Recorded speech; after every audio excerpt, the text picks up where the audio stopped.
Di sebuah desa terpencil di kaki Gunung Sanggabuana, ada hutan lebat yang warga setempat menyebutnya Leuweung Macang. Konon, dulu hutan itu adalah wilayah perburuan harimau. Tetapi bukan harimau biasa, melainkan harimau yang dipercaya sebagai jelmaan roh penjaga hutan. Tidak ada yang berani memasuki hutan itu setelah matahari terbenam. Orang tua di desa selalu mengingatkan, hati-hati, di sana ada hantu macang, arwah macan gaib yang gentayangan kalau ada manusia melanggar wilayahnya. Kebanyakan orang hanya menganggap itu cerita lama untuk menakuti anak-anak. Tapi tidak bagi Raka, seorang anak laki-laki berusia 17 tahun yang tinggal di desa itu sejak lahir. Suatu malam, ia mendengar suara auman dari arah hutan. Suara itu panjang, berat, dan tidak seperti harimau biasa. Penduduk desa yang mendengarnya menutup pintu rapat-rapat. Namun, rasa penasaran justru membuat Raka ingin tahu lebih dalam. Beberapa minggu terakhir, desa digemparkan oleh hilangnya seorang pencari rotan bernama Mang Darma. Ia dikenal sebagai orang yang paling sering masuk ke Leuweung Macang, bahkan saat malam. Banyak warga percaya ia diambil oleh hantu macang. Sore itu, ibu Raka melarangnya bermain terlalu jauh. "Raka, jangan dekat-dekat hutan. Mang Darma belum ditemukan sampai sekarang." Namun, Raka selalu merasa cerita tentang hantu macang hanya mitos. Ia tidak percaya sampai melihat dengan mata kepalanya sendiri. Malam hari, saat angin bertiup dingin, beberapa warga mendengar suara seretan dari arah batas hutan. Seperti sesuatu, atau seseorang, diseret ke tanah. Tidak ada yang berani mengecek. Kekuali Raka. Raka membawa senter kecil dan menyelinap keluar dari rumah. Dari kejauhan ia melihat sesuatu di tanah. Jejak kaki manusia bercampur dengan jejak cakar besar. Cakarnya seperti harimau, tapi ukurannya jauh lebih besar. Jejak itu mengarah ke dalam hutan. Tiba-tiba, suara ranting patah terdengar dari balik pepohonan. Crack!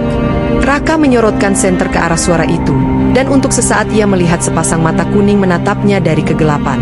Mata itu tidak seperti mata hewan biasa, lebih tinggi, seolah berdiri tegak, dan penuh amarah.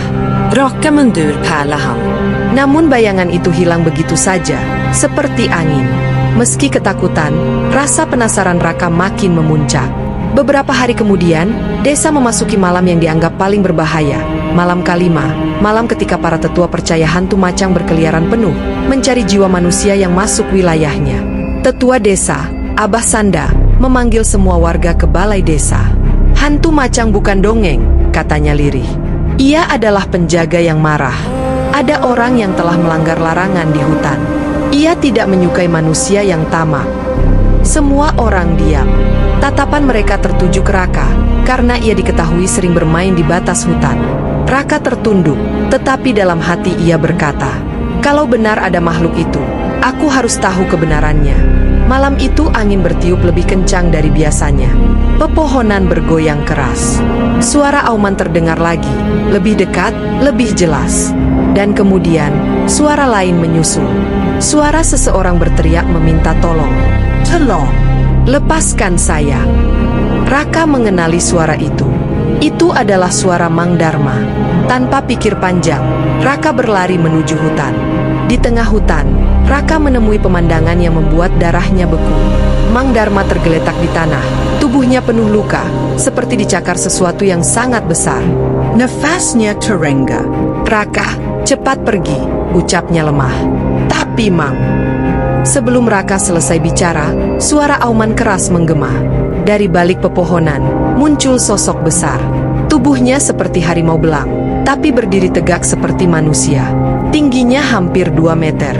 Bulunya kusut, matanya menyala kuning, giginya panjang menonjol. Hantu macang. Hantu macang. Makhluk itu mendekat pelan. Langkahnya berat tapi penuh wibawa. Tidak seperti binatang liar, lebih seperti raja hutan yang murka. Raka mencoba menahan napas, tetapi makhluk itu mengendus ke arahnya. Lalu, ia berbicara, bukan seperti suara manusia, tapi seperti suara yang berasal dari dalam tanah. "Manusia, mengapa kau memasuki wilayahku?" Raka gemetar. Saya ingin mencari Mang Darma, bukan mengganggu." Manusia selalu berkata begitu. "Tapi kalian menebang pohon, memburu satwa, merusak tanah yang kuberikan untuk dijaga." Raka ingin menjawab, tetapi tubuhnya kaku. Makhluk itu mengangkat kepalanya ke langit, mengeluarkan auman panjang, dan angin seketika membeku. Mang Dama menjenggang tanggang Raka. Raka, ini semua salahku, katanya dengan suara hampir tidak terdengar. Apa maksud Mang? Saya mengambil batu keramat di dalam goa macan. Batu itu batu penjaga. Saya bawa pulang untuk dijual ke kolektor. Raka menatapnya tak percaya. Tiba-tiba semuanya masuk akal. Hilangnya Mang Darma, amukan hantu macang, suara seruan misterius. Hantu macang mendekat, matanya berubah semakin gelap. Kembalikan apa yang bukan milikmu. Mang Dama menuk menisan. Dari saku bajunya, ia mengeluarkan sebuah batu kecil bercahaya merah, seperti bara api. Hantu macang mengambil batu itu dengan cakar besarnya. Cahaya itu meredup, lalu meresap ke tubuh makhluk tersebut. Suasana menjadi sunyi. Raka pikir semuanya selesai. Namun ia salah. Hantu macang mengalihkan pandangannya kepada Raka. Kau telah memasuki wilayah terlarang 2 kali. Menurut aturan para penjaga, nyawamu harus diambil sebagai penebus. Raka terdiam. Ia tidak punya pembelaan. Tapi saat makhluk itu hendak menyentuhnya, tiba-tiba suara gong besar dari desa terdengar. Itu adalah tanda yang dibunyikan tetua untuk memohon perlindungan leluhur. Cahaya kuning keemasan muncul dari arah desa, menembus hutan. Hantu Makong mundur selangkah. Tetua Abah Sanda muncul di antara pepohonan, membawa dupa dan jimat. Penjaga hutan, biarkan anak itu pergi. Ia tidak berniat buruk. Hantu Makong menggeram. Manusia selalu membuat alasan. Tetua itu menunduk hormat. Jika harus ada yang menjadi penebus, biarkan saya. Saya yang bertanggung jawab atas warga desa. Raka terkejut. Abah, jangan. Tapi hantu macang tampak memikirkan tawaran itu. Angin berhenti. Hutan menjadi senyap total. Setelah lama hening, hantu macang berkata, "Tidak perlu ada penebusan. Aku sudah mendapatkan kembali apa yang milikku." Raka dan Abah Sanda saling berpandangan, bingung. Makhluk itu menatap Raka. Tapi ingatlah, manusia hanya diberi 1 kesempatan. Lalu tubuhnya mulai memudar menjadi asap hitam yang naik ke udara. Auman terakhirnya bergema, lalu hilang di telan malam. Mang Dama pingsan. Raka membantu membawanya kembali ke desa bersama Abah Sanda.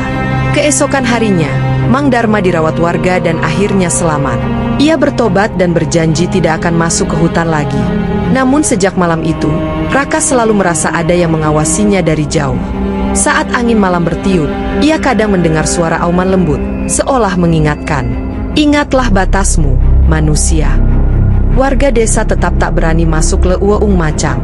Mereka hanya tahu satu hal, hantu macang tidak hilang, ia hanya kembali menjaga wilayahnya.